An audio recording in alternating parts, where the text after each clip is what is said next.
Breaking News Kompas Pemburu Keadilan.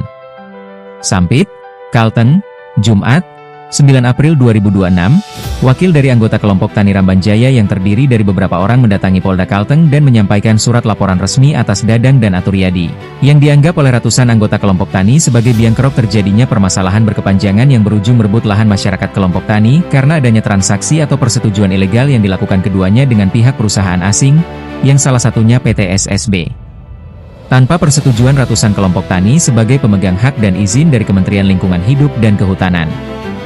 Menurut para anggota kelompok Tani Rambanjaya, siapapun yang mencoba menghalalkan segala cara untuk menguasai hak mereka, termasuk ketika ada orang dalam sendiri yang mencoba berkhianat, mereka akan hadapi dengan cara apapun untuk mempertahankan hak ratusan orang, termasuk anggota Poktan Budinjaya yang hanya memiliki beberapa orang anggota yang asli penduduk desa Bagendang, karena yang lainnya adalah orang perusahaan, oknum aparat, dan oknum pemerintahan yang ikut menikmati hasil yang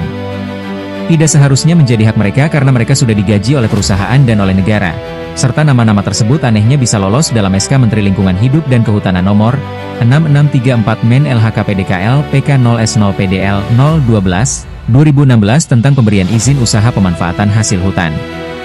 Dan ini juga dibuktikan dengan keterangan pemerintah desa Bagendang Tengah tertanggal 2 April 2026 tentang hanya adanya 5 orang penduduk asli Bagendang Raya yang tergabung dalam Poktan Budinjaya,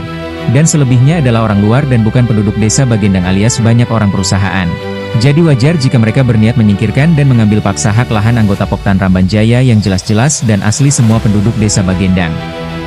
Dan pada hari tersebut, wakil dari kelompok Tani juga menyampaikan surat kepada Kapolda Kalteng untuk permohonan penangguhan penahanan atau tahanan rumah oleh Munti untuk suaminya, Hasan bin Idai, dengan berdasar kepada pasal 22 ayat 2, Undang-Undang Nomor 8 Tahun 1981 KUHP, bahwa seorang tersangka dijamin oleh undang-undang untuk mengajukan surat permohonan pembebasan tahanan rumah,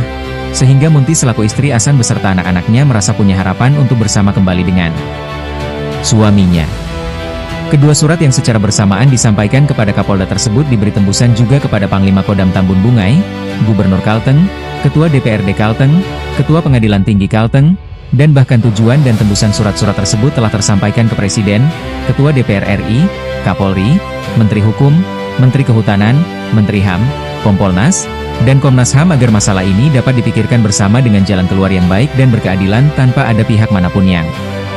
mencari keuntungan pribadi atau kelompok, tapi mengorbankan kami ratusan kelompok tani. Tegas salah satu anggota yang sebut saja bernama Iqbal, dirinya melakukan upaya ini tanpa melibatkan pengacara karena sudah tidak mampu membiayai, apalagi masalah ini hanya jalan di tempat tanpa bukti nyata ibarat drama. Dan juga agar masalah ini bisa terang benderang oleh kita semua dalam menilai dan melihatnya dari sudut pandang yang positif.